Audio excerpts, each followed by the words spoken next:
अस्सलाम वालेकुम स्टूडेंट्स, उम्मीद करती हूँ आप सब खैरियत से होंगे। आज हम स्टार्ट करें सबक नंबर 6, सादिक और सदीक। सादिक और सदीक, सादिक सल्लल्लाहु अलैहि वसल्लम और सादिक रज़ी अल्लाह ताला अन्हा। इस लेसन में हम आप सल्लल्लाहु अलैहि वसल्लम और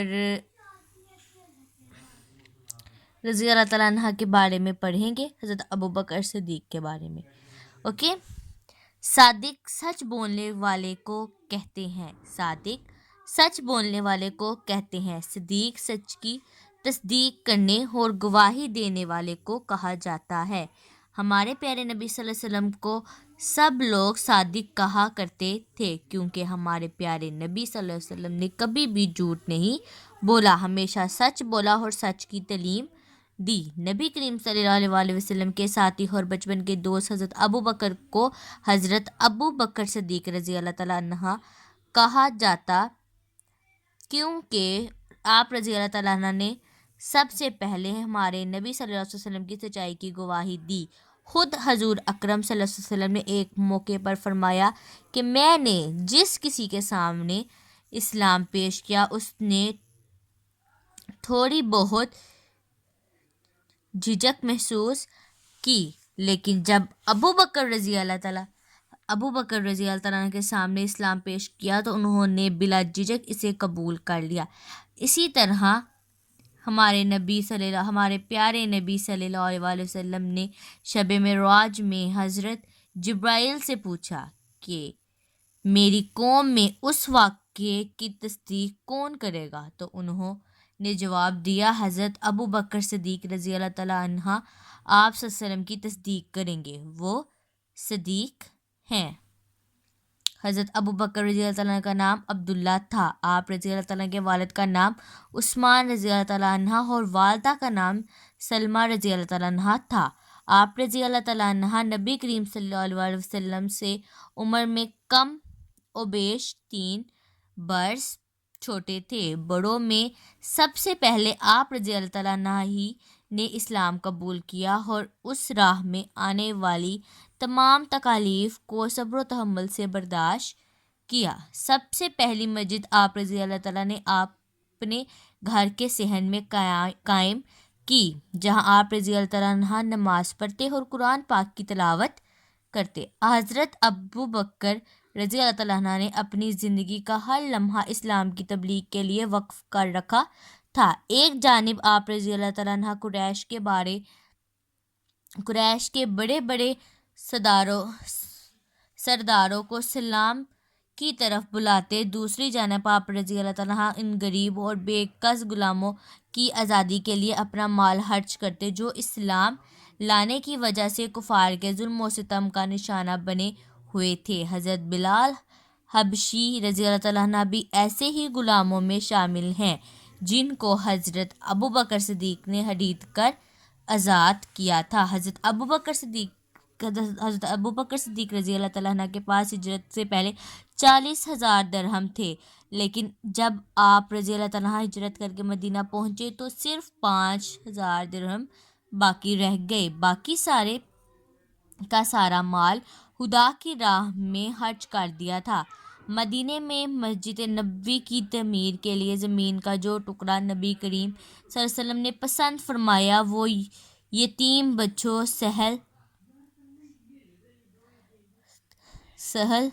रज़ी अल्लाह ताला अन्हा और सुहेल रज़ी अल्लाह ताला अन्हा की मलकियत था। दोनों बच्चों ने ये ज़मीन मुफ्त देना चाही, लेकिन हजूर अकरम सल्लल्लाहु अलैहि वसल्लम ने इसे कबूल नहीं किया। ज़मीन के इस टुकड़े की कीमत अदा करने की सादत में हज़रत अबू बकर सदीक रज़ी अल्लाह ताला को हासिल हुई। ग़ज़वा तबूक के मौका पर आप रज़ी अल्लाह ताला अन्हा ने अपने घर का सारा सामान नबी करीम सल्लल्लाहु अलैहि वसल्लम की खिदमत में पेश कर दिया। आप सल्लल्लाहु अलैहि वसल्लम से पूछा, अबू बकर तुमने घर वालों के लिए क्या छोड़ा? आप रज़ी अल्लाह ताला ने अर्ज़ किया कि उनके लिए अल्लाह और उसके रसूल सल्लल्लाहु अलैहि वसल्लम को छोड़ा है। नेक्स्ट पेज पर आएं।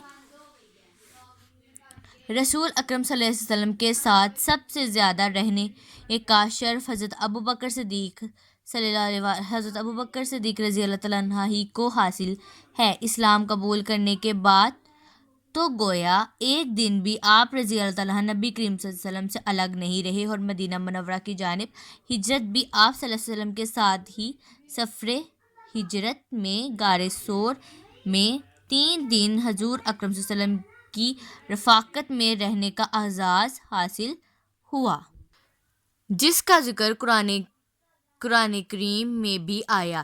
اسی لیے آپ رضی اللہ تعالیٰ عنہ کو یار غار بھی کہا جاتا ہے۔ اس کے علاوہ آپ رضی اللہ تعالیٰ عنہ واحد صحابی ہیں جن کی 4 نسلیں صحابی ہیں، یعنی آپ رضی اللہ تعالیٰ عنہ کی ماں باپ، آپ رضی اللہ تعالیٰ عنہ خود، آپ رضی اللہ تعالیٰ عنہ کے بیٹے اور آپ رضی اللہ تعالیٰ عنہ کے پوتے تک صحابی کے درجے پر فائز ہیں۔ نبی کریم صلی اللہ علیہ وسلم کے وصال کے بعد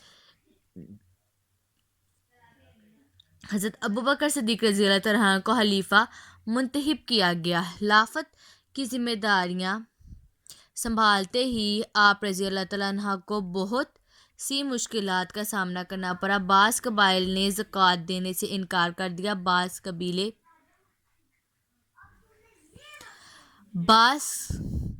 قبیلے دین اسلام ہی سے پھر گئے، اس کے ساتھ ہی نبوت کے دعوے دار بھی پیدا ہو گئے، لیکن آپ رضی اللہ تعالیٰ نے ان تمام مشکلات کا سامنا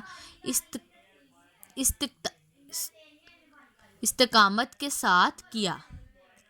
حضرت ابوبکر صدیق رضی اللہ تعالیٰ عنہ کی بے شمار دینی خدمات ہیں۔ آپ رضی اللہ تعالیٰ عنہ کا سب سے اہم کارنامہ قرآن پاک کو ایک جگہ جمع کرنا ہے۔ اگرچہ قرآن پاک پورے کا پورا حضور اکرم صلی اللہ علیہ وسلم کے عہد میں نازل ہو چکا تھا اور لکھا بھی جا چکا تھا، لیکن مختلف صحابہ رضی اللہ تعالیٰ عنہ کے پاس مختلف اجزاء تھے۔ پورا قرآن ایک جگہ جمع نہیں تھا۔ آپ رضی اللہ تعالیٰ نے اپنے دور حکومت میں قرآن کو کتابی صورت میں یکجا کر کے اس کی حفاظت یقینی بنائی۔ اگرچہ حضرت ابوبکر صدیق رضی اللہ تعالیٰ عنہ مسلمانوں کے خلیفہ تھے، لیکن غریبوں اور ضرورت مندوں کا معمولی سے معمولی کام کر کے خوش ہوتے تھے۔ مدینے کی ایک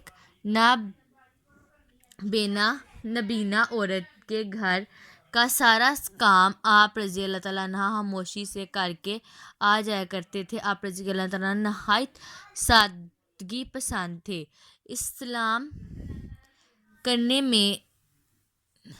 کرنے میں ہمیشہ پہل کرتے اور حقوق العباد کا بہت خیال رکھتے تھے۔ ایک مرتبہ نبی کریم صلی اللہ علیہ وسلم نے صحابی رضی اللہ تعالیٰ عنہ سے دریافت فرمایا، آج تم میں سے روزے دار کون ہے؟ حضرت ابوبکر صدیق رضی اللہ تعالیٰ عنہ نے جواب دیا، یا رسول اللہ میں۔ پھر پوچھا گیا، آج تم میں سے کس نے کسی مسلمان کے جنازے میں شرکت کی ہے؟ آپ رضی اللہ تعالیٰ عنہ نے جواب دیا، یا رسول اللہ میں نے۔ پھر آپ صلی اللہ علیہ وسلم نے پوچھا، تم میں سے کسی نے مسکین کو کھانا کھلایا ہے؟ کسی نے مریض کی عیادت کی ہے؟ دونوں سوالوں کے جواب جس شخصیت نے ہاں میں دیے، وہ شخصیت ابوبکر صدیق رضی اللہ عنہ ہی کی تھی۔ حضور اکرم صلی اللہ علیہ وسلم نے یہ سن کر فرمایا کہ جس شخص نے ایک دن بھی اتنی نیکیاں کی ہیں، وہ یقیناً جنت کا حقدار ہے۔ 22 جمادی الثانی 31 ہجری کو حضرت ابوبکر صدیق کا وصال ہوا۔ آپ رضی اللہ تعالیٰ عنہ کو مدینہ شریف میں نبی کریم صلی اللہ علیہ وسلم کے روضے میں ان کے پہلو میں دفنایا گیا۔ وفات کے وقت آپ رضی اللہ تعالیٰ عنہ کی عمر 22 ہجری الثانی 13 ہجری، یہ 13 ہجری کو حضرت ابوبکر صدیق کا وصال ہوا۔ آپ رضی اللہ تعالیٰ کو مدینہ شریف میں نبی کریم صلی اللہ علیہ وسلم کے روضے میں ان کے پہلو میں دفنایا گیا۔ وفات کے وقت آپ رضی اللہ تعالیٰ کی عمر 63 برس تھی۔ اوکے اسٹوڈینٹس، اب آپ نے اس کے الفاظ معنی کرنے ہیں۔ سب سے پہلے اپنی کاپیز ریڈی کرنی ہے، پھر اس کے الفاظ معنی کرنے میں الفاظ معنی کی طرف آتے ہیں. نیکسٹ پیج اوپن کرنا ہے آپ نے، اور یہ نئے الفاظ ہیں، ان میں سے آپ نے الفاظ معنی کرنے ہیں. ان میں سے جن الفاظ معنی کے آپ کو معنی ملتے ہیں وہ کر لیں، اور جن کے نہیں ملتے وہ رہنے دیجیے. باقی جن کے ہوں گے میں آپ کو ویڈیو لیسن میں لکھوا دوں گی، یہ آپ نوٹ سے دیکھ کے کر لیجیے گا. اوکے اسٹوڈنٹس، اللہ حافظ.